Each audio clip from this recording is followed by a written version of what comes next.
Bonjour, bienvenue à votre émission La Victoire de l'amour. J'espère que vous allez bien ce 22 décembre. On est tout proche de Noël. Ça commence à sentir bon dans les maisons, probablement. Je reçois aujourd'hui Anne-Marie Faniel. Elle est chanteuse soprano. Et quand vous allez entendre l'Ave Maria qu'elle nous fait, j'ai vu les répétitions.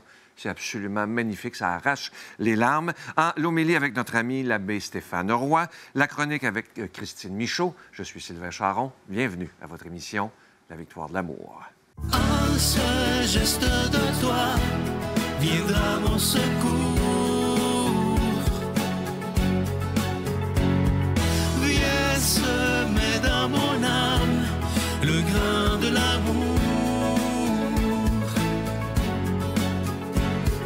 Je traverse un désert et je meurs de soif. Montre-moi le mystère qui garde la foi. Bonjour Anne-Marie. Bonjour, c'est ça. Est-ce que je peux te tutoyer? Ben là, je t'en Bon, prie. parfait. Alors, ça va être plus facile OK, pour moi. super. Avant d'aller plus loin, je me posais une question quand j'entendais la répétition tantôt, quand j'ai entendu l'Ave Maria, qui est absolument... qui arrache les larmes. Merci. Comment tu as réalisé que tu avais cette voix-là?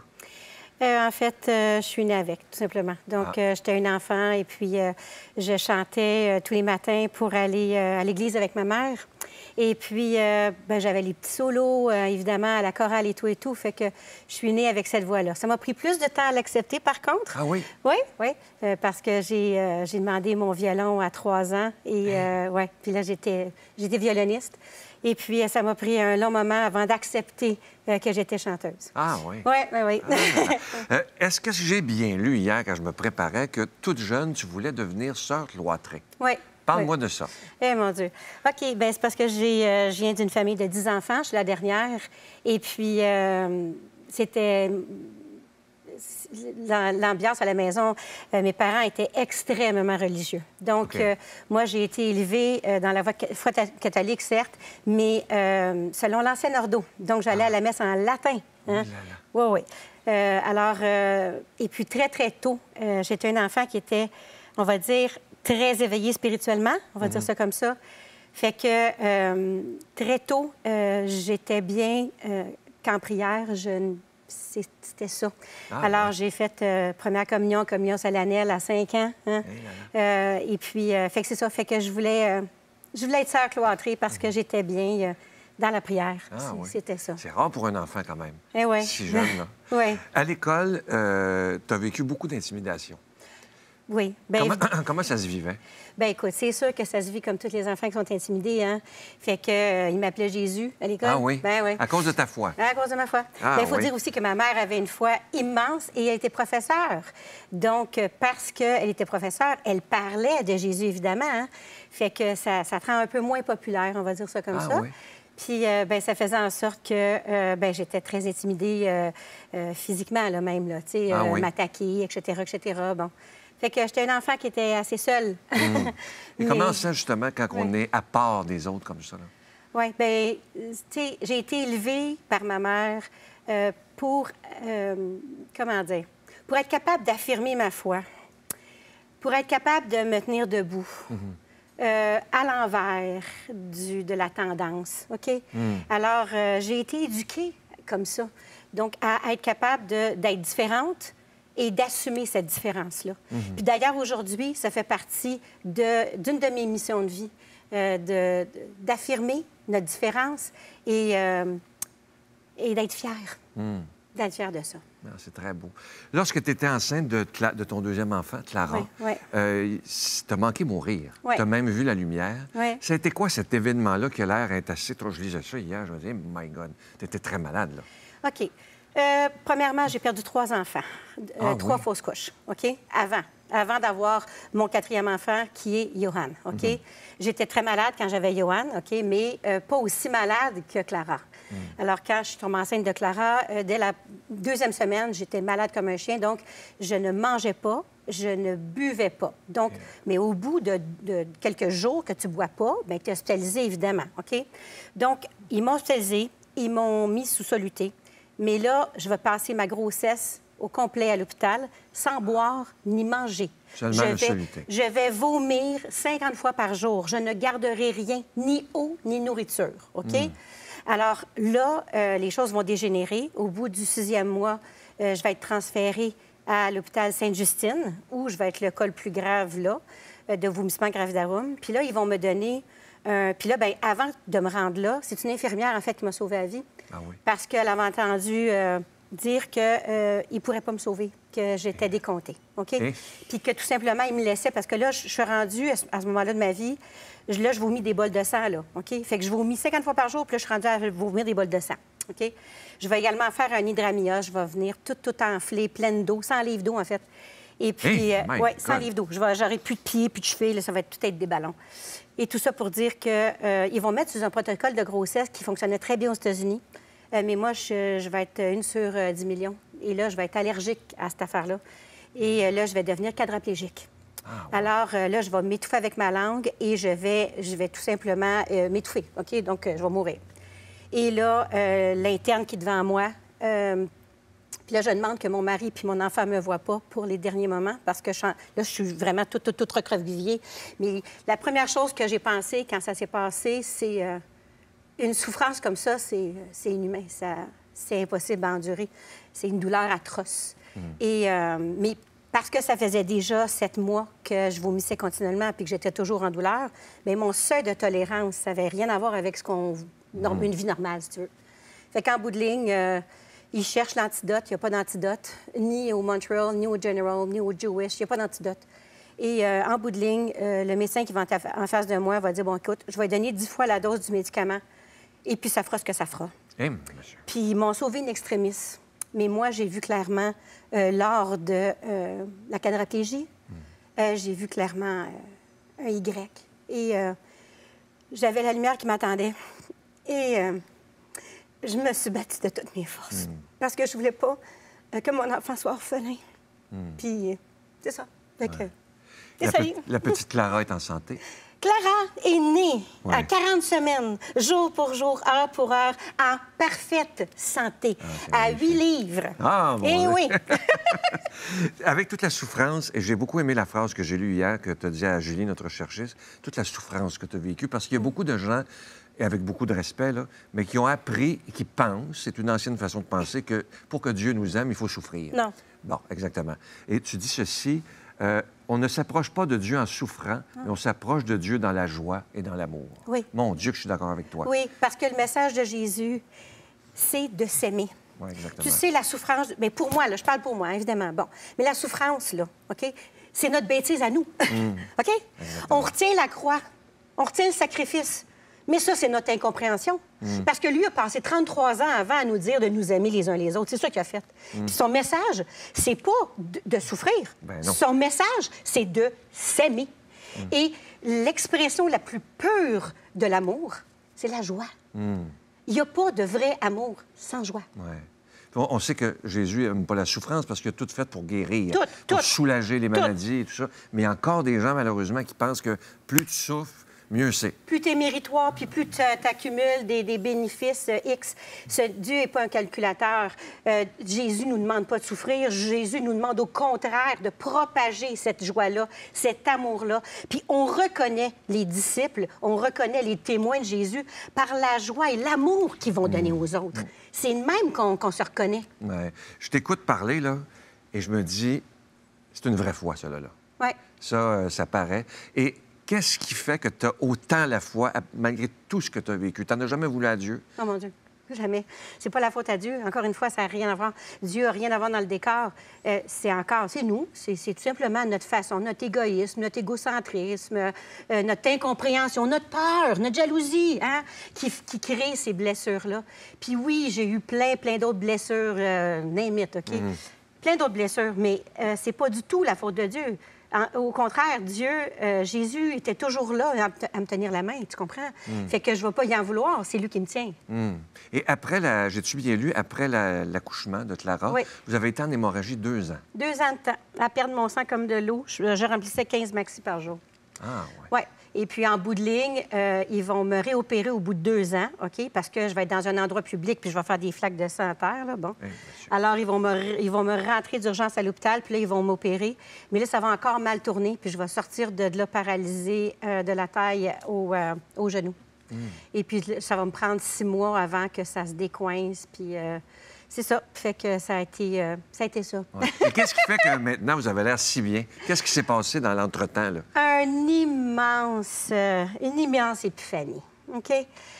Premièrement, j'ai cherché des réponses, hein, et j'ai fait des démarches psychologiques pour pouvoir comprendre. Comprendre, c'est tellement important. Tu sais, tu souffres, certes, mais il faut que tu saches pourquoi, des fois. Ouais, Hein? Ça aide à guérir. Ouais. Ça aide à guérir.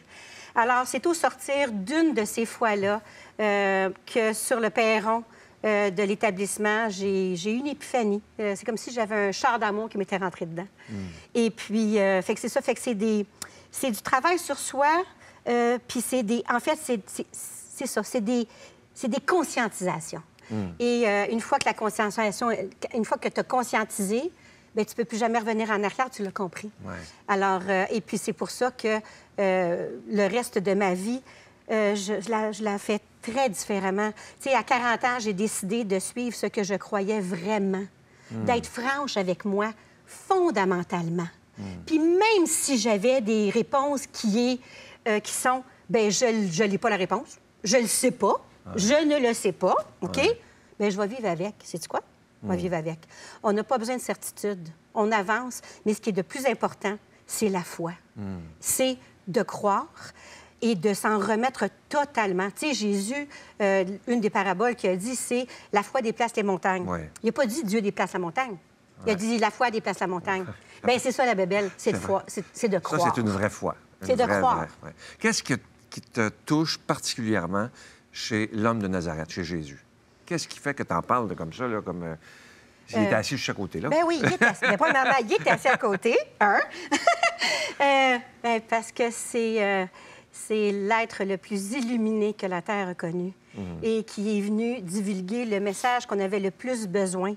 Parce qu'avant lui, on met 2 hommes un en face de l'autre puis on s'entretue. Puis, œil pour œil, dent pour dent. Ah, mon Dieu, bien c'est ça. On met Caïn et Abel, qu'est-ce qu'ils font? Ils s'entretuent. Bon. Alors, ça, c'est l'histoire de l'humanité. Il y a toujours un qui veut le pouvoir sur l'autre. Et puis, il est venu nous dire le contraire. Il est venu nous dire, là, vous faites tous fausse route, OK? C'est l'amour, le chemin. Ce n'est pas la haine, le chemin. Ce n'est pas la vengeance, le chemin non plus. Alors, il est venu nous donner une recette de bonheur, une recette de vivre ensemble. Comment on fait pour vivre ensemble puis croître? Hein? Parce que la croissance fait aussi partie du message. On n'est pas dans la restriction, on est dans l'abondance. Il est venu prêcher l'abondance. Fait que c'est ça le message profond. Puis ce qui me touche le plus dans Jésus, hormis le fait que c'est mon meilleur ami, ben c'est ce message-là. C'est le message d'amour puis l'espoir. Le message d'espoir qui est venu nous donner. Tu as vu la mort de très proche, Oui. face à face, Oui. et tu dis que maintenant, tu n'en as pas peur du tout. Non, non. Pourquoi? Bien, parce que c'est un passage seulement. C'est tout. C'est un passage, on va juste changer de forme, puis c'est tout. Vous avez une certitude de Certitude. ça, au fond de vous-même. Certitude. Certitude. C'est pas la fin. Absolument pas. Puis même pour moi, c'est un illogisme total. OK? Pourquoi? Bien, parce que c'est impossible. Même scientifiquement, c'est impossible. Expliquez-la. Bien, Ça, c'est intéressant. Bien, rien ne se perd, rien ne se crée, tout se transforme. De toute évidence, c'est une transformation. L'énergie ne peut pas mourir. L'énergie va se transformer, tout simplement. Puis nous, bien évidemment, une fois mort, moi, personnellement, bien, je vais aller rejoindre cette énergie-là, cet amour-là. Je vais aller rejoindre Dieu. Peut-être que je n'aurai pas cette forme-là. Peut-être qu'il y a bien les peut-être après. Ouais. J'en ai aucune idée. Mais ce que je sais, par contre, c'est que c'est pas la fin. Ah, c'est beau. Et maintenant, avec tout ce que tu as vécu, parce que je vois une femme vraiment lumineuse, tu fais comment pour prendre bien soin de toi, avec tout ce que tu as souffert? Bien, premièrement, j'ai un ange gardien qui est avec moi dans la personne de mon mari. Ah, il est sympathique comme tout. C'est un être extraordinaire. C'est l'amour de ma vie. On fait tout ensemble depuis 30 ans. Et que c'est beau, Par hein? choix. On passe 24 heures par jour, par choix, ensemble. Et c'est... Ça, c'est de l'amour, hein? C'est l'amour. Ça, c'est l'amour. Ouais. L'amour, c'est pas se battre, c'est pas argumenter, c'est pas être accueilli. L'amour, c'est être accueilli, célébrer, écouter. Ça, c'est de l'amour. Fait que c'est ça que je vis avec l'amour de ma vie qui s'appelle Patrick. Alors, c'est bien sûr qu'avec un ange gardien comme ça à côté de moi, ma vie est remplie de bénédictions. Ah, c'est magnifique. C'est très touchant. Et je comprends pourquoi Julie vous a mis le 22 décembre parce que vous avez tellement un beau message. Et comme vous aimez beaucoup Jésus, je vous donne cette belle carte qui est écrite « Ne crains rien car je suis avec toi ». Je vous la donne. Et là, on va vivre un beau moment. Je vous ai entendu tantôt en répétition. Je vous invite à aller vous installer et je veux vous remercier et vous souhaiter un très joyeux Noël. Vous également. C'est un honneur de t'avoir rencontré. Un honneur d'être avec vous. Merci infiniment. Je t'invite à aller t'installer, Anne-Marie. Merci de tout cœur. On prend le temps d'écouter. Écoutez bien, je suis sûr à la maison, là, vous allez vivre un moment de grâce. Écoutez bien, même fermez les yeux s'il faut, mais ça va vous faire du bien à l'âme. Ave Maria.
Notre Père qui es aux cieux, que ton nom soit sanctifié, que ton règne vienne, que ta volonté soit faite sur la terre comme au ciel. Donne-nous aujourd'hui notre pain de ce jour. Pardonne-nous nos offenses, comme nous pardonnons aussi à ceux qui nous ont offensés. Et ne nous laisse pas entrer en tentation, mais délivre-nous du mal, car c'est à toi qu'appartiennent le règne, la puissance et la gloire pour les siècles des siècles. Amen. La Victoire de l'amour vous invite à célébrer 30 ans d'amour au Centre Vidéotron de Québec le 24 mai 2025 de 13h à 17h. Avec Mélissa Bédard, Patrick Normand, Nathalie Laure, Guylaine Tanguay et la présence exceptionnelle de Michel Thor. Témoignages et conférences avec Sœur Angèle, Dominique Bertrand, David Bernard, Christine Michaud, Martin Larocque, Claire Jacques, Victor et l'équipe de la Victoire de l'amour. Billets en vente maintenant sur lavictoiredelamour.org. Je vous rappelle, ces magnifiques cadeaux pour toute la période des fêtes. C'est le temps, je sais que vous voulez faire beaucoup de beaux cadeaux. Et pourquoi pas des cadeaux qui ont un beau sens, qui aident les gens et qui, en même temps, aide la victoire de l'amour. Je commence avec cette belle carte de Marie qui est en acier inoxydable. Regardez la qualité et la beauté de cette carte. C'est la même chose que la carte de Jésus, mais c'est avec le beau visage de Marie. Il y a évidemment qui est toujours disponible cette belle carte de Jésus que vous avez tellement, mais tellement aimé. Il y a le cadeau que je vous ai présenté au Téléthon, qui était le cadeau de novembre, mais il est toujours disponible. Ce beau bracelet qui est en pierre volcanique. Vous aviez eu le noir l'année dernière que vous avez tellement aimé. Cette année, on a le blanc qui est en pierre volcanique blanche, orné d'une petite croix en acier inoxydable. Et le pendentif du mois de décembre, le pendentif de la croix de l'Espérance, et c'est en acier inoxydable, orné de petits zircons. Et tous ces bijoux toutes ces cartes sont déjà bénies. Merci de tout cœur de ce que vous faites pour la victoire de l'amour. Et voici comment vous procurer ces cadeaux. Par la poste à la Victoire de l'amour, casier postal 120, succursale Boucherville à Boucherville, le J4B 5E6, ou par téléphone, par carte de crédit, du lundi au jeudi, de 8h à 17h, au 514-523-4433, ou à notre numéro sans frais, le 1-888-811-9291. Également sur notre site Internet, le www.lavictoiredelamour.org. Avec votre don, vous recevrez aussi un reçu pour fin d'impôt. Merci de donner des mains à la Providence. Merci d'investir dans votre foi. Nous remercions Signé Guillet, Atelier Floral, pour la conception et l'aménagement festif de notre décor. Signé Guillet vous souhaite de joyeuses fêtes.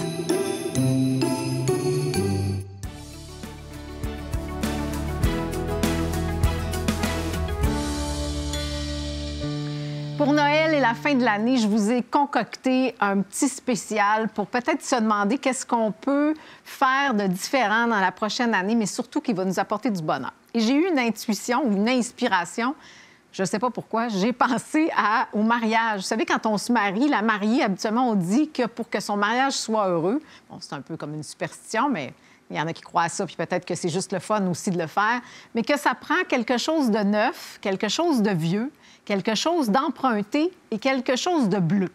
Alors, voici mon pendant année 2025. Je me suis dit que dans l'année, ça pourrait être une bonne idée déjà d'y penser.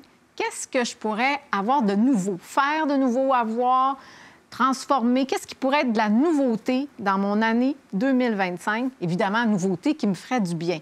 Même peut-être qui me sortirait un peu de ma zone de confort, qui me dégourdirait un peu. Là. Du nouveau pour 2025, ça pourrait être quoi pour moi? Si je ne le sais pas tout à fait, bien, des fois, je peux juste me dire que je m'ouvre à du nouveau, que je suis prête à ce que ça arrive aussi. Et sinon, bien, je n'allais pas tout à fait dans les mêmes catégories, mais après, je me suis dit quelque chose qui me ferait plaisir. La notion de plaisir est importante, on le sait, c'est lié, en psychologie, on dit qu'il y a le bonheur hédonique et bonheur eudémonique. Hédonique, c'est la recherche du plaisir, l'évitement de la souffrance. Eudémonique, c'est beaucoup plus profond et durable. Mais on a besoin, pour être heureux longtemps, plus profondément, d'avoir la notion de plaisir aussi intégrée là-dedans. Alors, qu'est-ce qui me fait du bien? Qu'est-ce qui me fait plaisir? Peut-être que je n'ai pas assez fait en 2024 puis que je pourrais ajouter à mon horaire ou dans ma vie pour 2025. Puis enfin, une inspiration de Monet qui disait qu'il ajoutait toujours du jaune dans ses toiles pour donner de la lumière.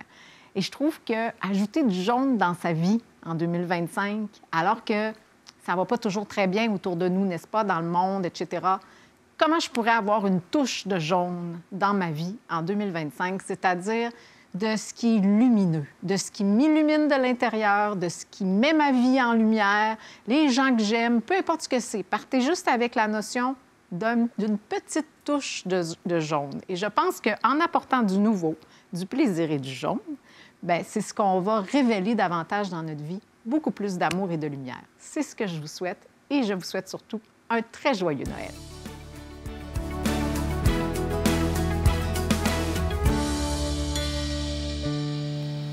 Bonjour, bon dimanche. As-tu déjà entendu l'expression, ou encore mieux, as-tu déjà rencontré une personne qui incarnait cette expression-là? Cette personne, parce qu'elle est, parle plus fort que ce qu'elle dit. Quand j'étais jeune, vraiment un petit moune, là, il m'a été donné de rencontrer un monsieur dont on disait ça. Je ne connaissais pas l'expression. C'est des gens alentour qui me l'ont dit. Puis je me rappelle qu'en dedans de moi, ça avait fait « Wow, c'est vrai ». Pourtant, c'était pas peu dire parce que quand il parlait, c'était bon. On a même mis sur son monument funéraire au cimetière « Notre cœur n'était-il pas tout brûlant lorsqu'il nous partageait, nous expliquait les Écritures ». Une phrase qu'on a dit, que les disciples d'Emmaüs ont dit de Jésus. Hein?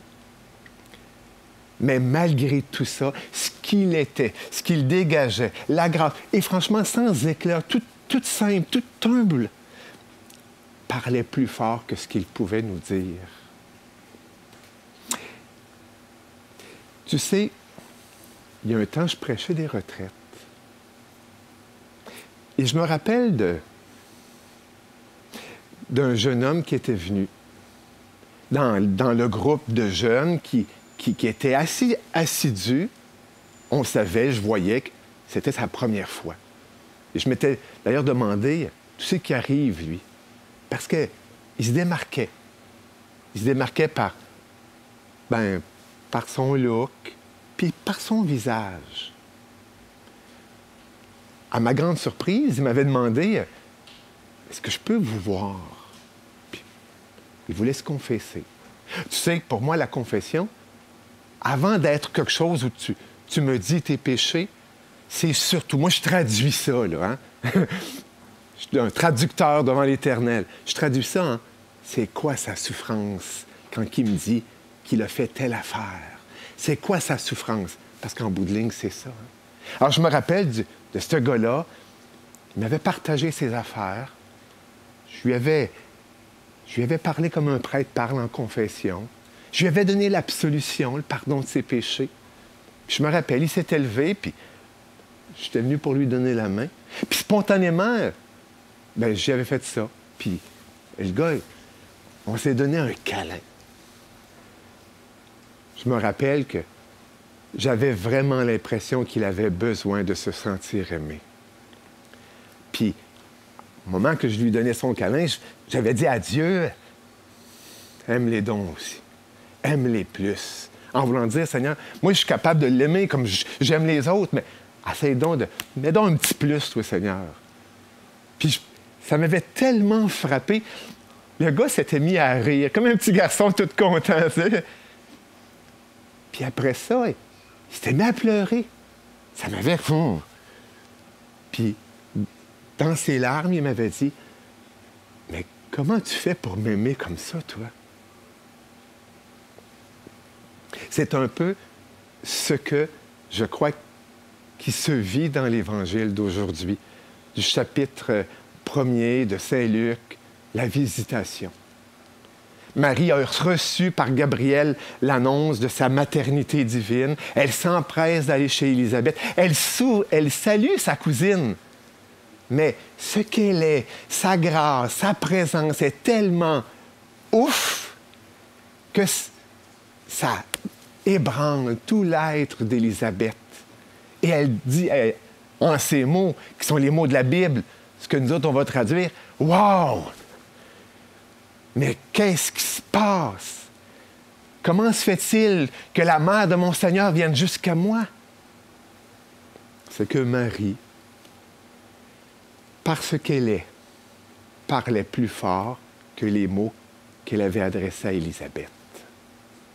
On est à quelques jours de Noël. Tu vas rencontrer des gens. Tu vas aussi te faire rencontrer. J'espère que tu vas pouvoir vivre cette grâce de rencontrer des gens habités ou que tu vas pouvoir leur permettre de rencontrer celui ou celle qui t'habite. Que le Seigneur nous bénisse pour un beau Noël. Amen. Je vous salue Marie, pleine de grâce. Le Seigneur est avec vous. Vous êtes bénie entre toutes les femmes, et Jésus, le fruit de vos entrailles, est béni. Sainte Marie, Mère de Dieu, priez pour nous pécheurs, maintenant et à l'heure de notre mort. Amen.